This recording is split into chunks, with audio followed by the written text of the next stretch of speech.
Ahkam basmalah, hukum membaca bismillah itu ada 5. Hukum membaca bismillah ada 5. Yang pertama wajib. Baca bismillah hukumnya wajib kama fis shalah. Sawa'an kana fil faraid awil sunat. Bismillah hukumnya wajib dibaca kalau di dalam sholat. Mau itu sholat wajib atau sholat sunnah, nggak ada cerita, ya. Karena menurut ittifaqul ulama, 4 mazhab mengatakan bismillah itu ayat daripada setiap surat. Ilal baro'ah, kecuali surat baro'ah itu nggak boleh kita baca di awalnya itu bismillah, tapi di pertengahannya sunnah kita baca. Itu. Jadi yang pertama bismillah hukumnya wajib di dalam kita melaksanakan sholat, baik itu sholat sunnah atau sholat fardu. Yang kedua, bismillah itu hukumnya sunnah. Ya, bismillah hukumnya sunnah di setiap pekerjaan yang didasari di dalam syariat, yang dianjurkan di dalam syariat, yang di situ ada sunnah. Anda mau keluar ke masjid, bismillah. Keluar dari masjid, bismillah. Anda ingin masuk rumah, bismillah. Keluar dari rumah, bismillah. Itu sunnah Anda baca itu bismillah. Kemudian yang ketiga, bismillah itu hukumnya makruh. Makruh itu setiap perbuatan yang makruh hukumnya makruh. Kemarin udah kita bahas, seperti mencabut uban. Ini uban nih kita cabut nih, bismillah, itu makruh, nggak sunnah tuh Anda baca. Lebih baik kalau Anda mau cabut uban, nggak usah pakai baca bismillah.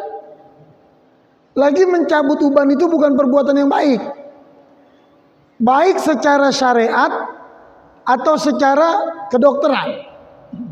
Secara ilmu kedokteran, makin seseorang mencabut itu uban, maka lebih cepat menularkan ke rambut yang lain itu ubannya. Karena kenapa?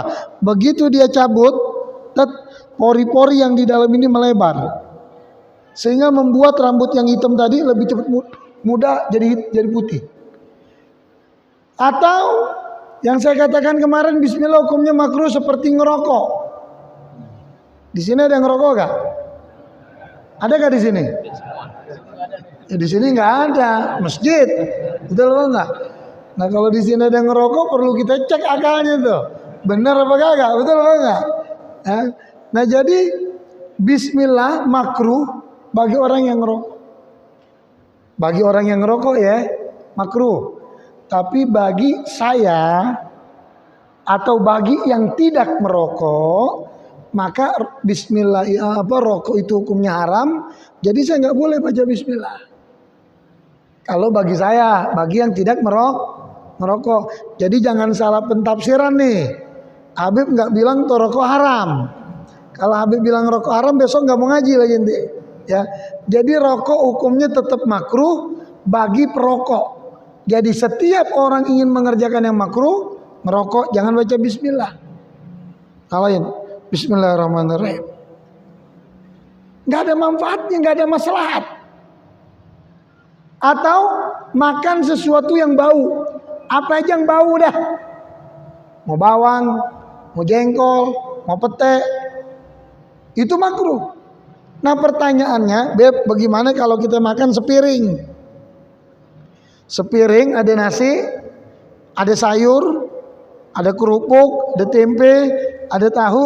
Nah di situ ada kancing 3 biji. Tahu kancing apa enggak?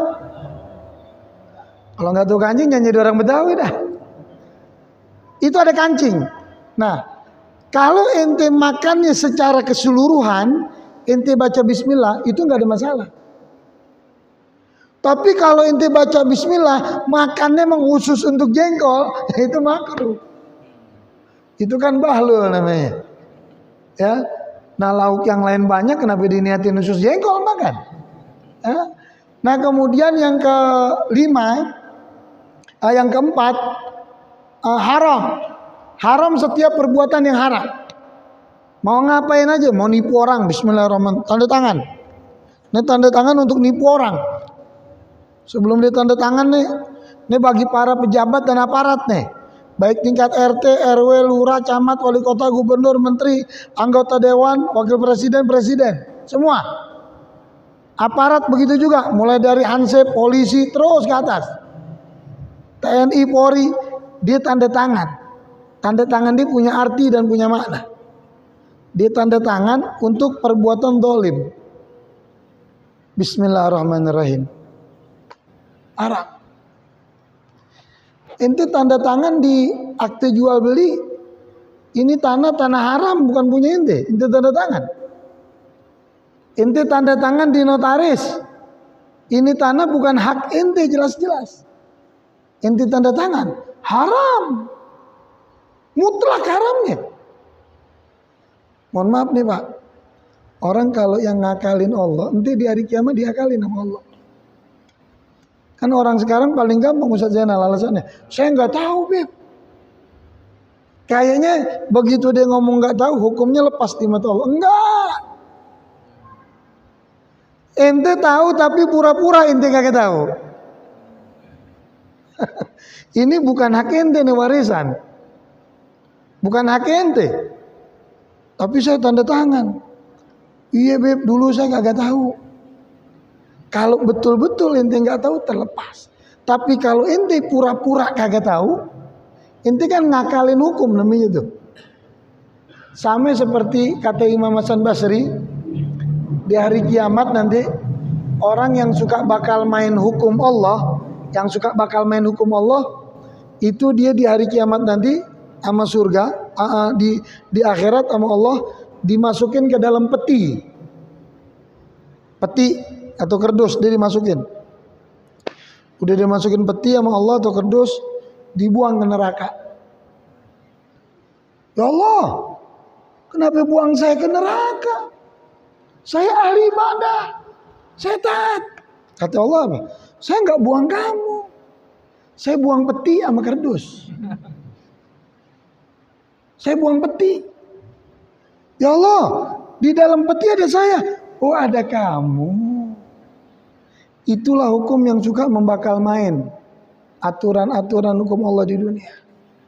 Jadi setiap perbuatan haram, maka hukumnya haram membaca mau nyopet. Apa lo baca bismillah? Biar berhasil, nggak ketahuan.